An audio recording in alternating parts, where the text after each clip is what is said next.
ओशो ने कहा है 5000 वर्षों में भी इतना बुद्धिमान आदमी आपको ढूंढने को नहीं मिलेगा। शिक्षा उस शेरनी का दूध है, जो पिएगा वो ही धारेगा। अगर शिक्षा नहीं है तो हम बाबा साहब के कितने मर्जी नारे लगाए जाए, उनका मार्गदर्शन बिल्कुल हमारे लिए जीरो हो जाएगा। तो रत्न प्राप्ति हुई जो आज अगर बड़े से बड़ा प्रधानमंत्री या बड़े से बड़ा अगर कोई नेता भी है, उनके आगे सिर झुका के फिर उस मंदिर के अंदर, फिर उस अपने दफ्तर के अंदर घुसता है। अगर बाबा साहब आज ना होते तो क्या होता? जो अमीर लोग थे, जो कानून को अपनी जेब में रखते थे, वो क्या करते? अमीर लोग क्या करते? अपने पास अधिकार रखते 5 वोटों का, गरीब को वोट देते 1। वो ताकत दे दी, चाहे अमीर कोई अपनी 1 करोड़ की गाड़ी में बैठ कर आए और एक कोई गरीब अगर साइकिल पर चलकर, पैदल चलकर जाएगा, उसको भी लाइन में लगकर वही 1 वोट डालने का अधिकार है। चाहे आज प्रधानमंत्री नरेंद्र मोदी हो, चाहे राहुल गांधी हो, उनकी 2 वोट नहीं डलती, उनकी भी 1 ही वोट डलती है और आपकी भी 1 ही वोट डलती है। शक्ति को सभी को मेरी नमस्ते, मेरा प्रणाम, जय भीम, जय भारत। आज के इस भव्य कार्यक्रम के लिए जो हमारी अंबेडकर पेरियार फुले युवा सभा कैथल बहुत बहुत बधाई की पात्र है, जो हमें इस मान सम्मान के योग्य समझा और यहाँ आने का मौका मिला। बाबा साहब के बारे में बोलना और उनको समझना हमारी, तो अगर हम 100 बरस भी निकाल दें तो वो भी कम है।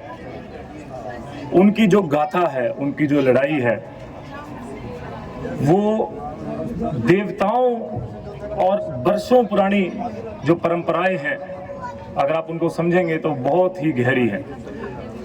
ओशो ने कहा है 5000 वर्षों में भी इतना बुद्धिमान आदमी आपको ढूंढने को नहीं मिलेगा। आज ये बाबा साहब अंबेडकर की जो इतनी बड़ी फोटो लगी है, ये कोई 1-2 साल के संघर्ष की कहानी नहीं है। आज ये कोई देवता से कम नहीं है। हमारे सनातन धर्म में देवता किसको माना गया? जो देता है। और बाबा साहब अंबेडकर ने तो हमें वो दे दिया जिसका कोई मोल नहीं है। गरीब कुचले लोगों को वो शक्ति दे दी जिसकी हम कल्पना भी नहीं कर सकते। दबे कुचले का मतलब क्या है? मैं आपको बताना चाहूंगा, ये किसी एक जात से संबंध नहीं करता। गरीब किसी भी बिरादरी से हो सकता है। कुचला हुआ आदमी, दबा हुआ आदमी किसी भी समाज से हो सकता है। बाबा साहब ने कभी एक समाज की बात नहीं की। बाबा साहब ने उस देश के हर गरीब, हर कुचले हुए आदमी की बात की, उनके अधिकारों की बात की। बाबा साहब ने किस पर महत्व दिया? शिक्षा पर, जो आज हम उस चीज को भूलते जा रहे हैं। उन्होंने कहा था शिक्षा उस शेरनी का दूध है, जो पिएगा वो ही दहाड़ेगा। शिक्षा वो शेरनी का दूध है, जो पिएगा वही दहाड़ेगा। अगर शिक्षा नहीं है तो हम बाबा साहब के कितने मर्जी नारे लगाए जाए, उनका मार्गदर्शन बिल्कुल हमारे लिए जीरो हो जाएगा।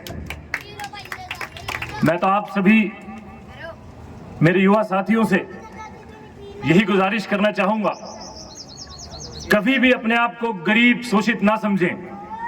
बाबा साहब के पद-चिन्हों पर चलें।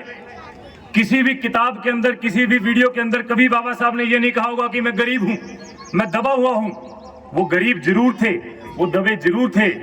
उनको रिक्शा से बाहर भी फेंक दिया था जब उनको पता चला वो नीचे बिरादरी से है, लेकिन उन्होंने अपनी शक्ति समझकर वो लड़े और देश के उस सर्वोच्च, वो उनको रत्न प्राप्ति हुई जो आज अगर बड़े से बड़ा प्रधानमंत्री या बड़े से बड़ा अगर कोई नेता भी है, उनके आगे सिर झुका के फिर उस मंदिर के अंदर, फिर उस अपने दफ्तर के अंदर घुसता है। उन्होंने आपको वो शक्ति दी। पॉलिटिकल डेमोक्रेसी, पॉलिटिकल डेमोक्रेसी का क्या मतलब है? अगर बाबा साहब आज ना होते तो क्या होता? जो अमीर लोग थे, जो कानून को अपनी जेब में रखते थे, वो क्या करते? अमीर लोग क्या करते? अपने पास अधिकार रखते 5 वोटों का, गरीब को वोट देते 1 का, बड़ी गाड़ी में जाता, सीधा वोट डालता और अपने घर चला जाता। क्या जरूरत थी चुनाव की?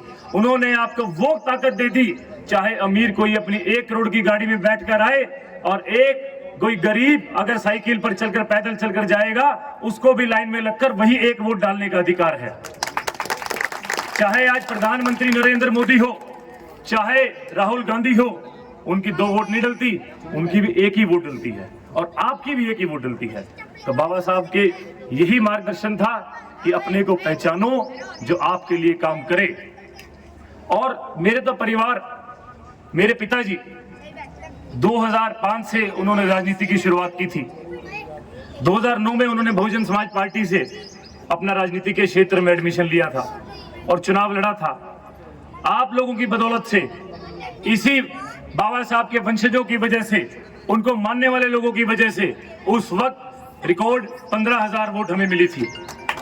और मुझे इस बात में कोई शंका नहीं है कहने में, मैं आज भी आप लोगों के बीच में कहना चाहता हूं कि वही जो बीज आपने 2009 में लगाया था, आज वही बीज पेड़ बनकर आपके बीच में सुरभि गर्ग चेयरपर्सन आपके बीच में बैठी है।